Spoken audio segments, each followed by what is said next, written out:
Alright guys, what is up? Today we're going to be testing the MAF, making sure that everything is okay. If you guys haven't seen my recent video, I was kind of fiddling around, putting new ECU in, seeing if that was helping, but I still have a weird misfire that I just can't quite figure out, and a lot of you guys actually suggested the MAF.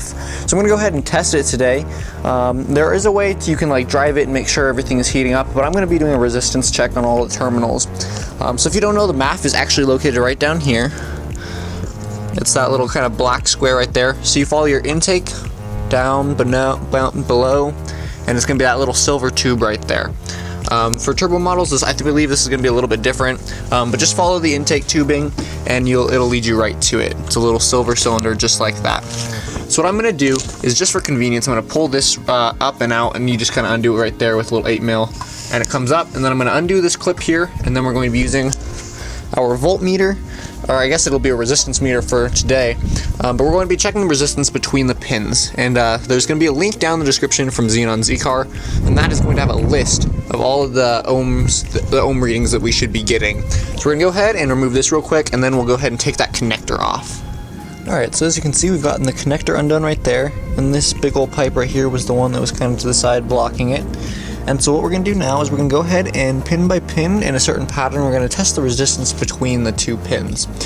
So I made these two little things right here. You may have seen these before, I've used them a couple times. They're just really easy to kind of slip onto the little pins. See if we can see them down there real quick. You can see those little pins in there. They're kind of hard to get to with the long probes on the voltmeter. So we're going to go ahead and we're going to put these little guys on them just by hand. And then it's going to be a little bit easier to just touch the tips of the wires to that instead of trying to do it the other way. Now you want to test the resistance of these first, make sure there's little to nothing, just because that can affect the readings, but as long as you have a good contact, it shouldn't do anything. But we'll go ahead and test it first just to make sure. Alright guys, so I've gone ahead and started trying to test. Let's see if we focus real quick. I've gone ahead and started trying to test there. I was actually having problems with and without the wires. I tried both ways, getting any reading from A to B. So I'm going to go ahead and actually take this out because I want to be 100% sure that I'm getting these readings 100% correct, so I know if my MAF is good or not. I don't want to have to buy a piece that I don't need. So in order to get it out, I'm just going to undo this one hose clamp right here, and then I'm going to loosen that one right there, and then there's 4 bolts that hold it on the bottom, and then I'm just going to slide it sideways, like rotate it. I'm not actually going to take it fully out, but that's what I'm going to do just so that I'm getting 100% sure that my readings are correct. So I'm going to go ahead and do that real quick, and then we'll start testing again. Alright guys, so as you can see, I've actually gone ahead and just taken my MAF out.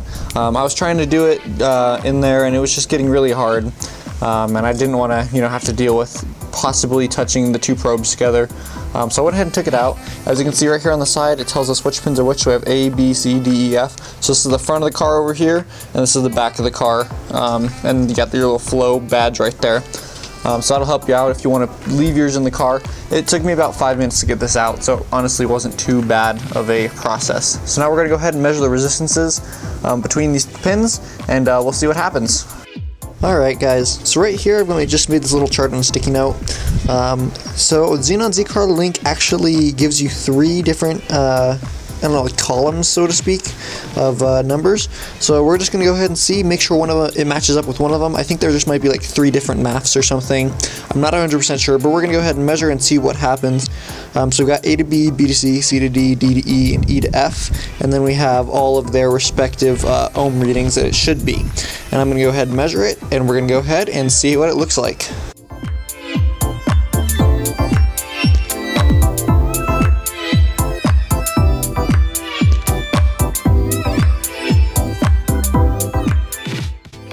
Alright guys, so here are the final results.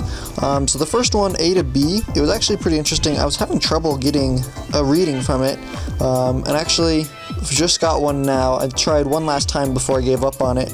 I got 563 ohms, so it's close to the 580, but it is still less than it should be, which is interesting. For B to C, I got 72.2, which is pretty on par. From C to D, it should be around 0.9, and I got 0.2, so that definitely seems like something is up. From D to E, we got 1.7, which is pretty dang close between all those 3. But if we're going along the very right side, it should be 1.74, which means it's a little bit lacking. And then E to F, again, just like A to B, I could not find any resistance between the two, or any continuity between the two, I should say. There's just nothing. I couldn't find any reading at all. So I'm going to go ahead and replace the MAF. I think that this might be the issue that I've been having for the misfire. Hopefully it does solve the problem. When I get the new one, I'm definitely going to be checking all of these, making sure that they do seem fine. I know you can do a Z32 upgrade MAF, but I've heard that you have to account for it with like a Nistune board and do a little bit of wiring in the ECU, and I don't want to spend the money quite yet just to get it upgraded, so I'll probably hold off on that for just a little bit longer and get another Z31. But there you go, guys. If you have any questions about what I did today, or you want to check out the links to the XenonZCar or the factory service manual, those will be in the description. I hope you have a good day, and I will see you guys next week, hopefully installing the new MAF and getting this Z working.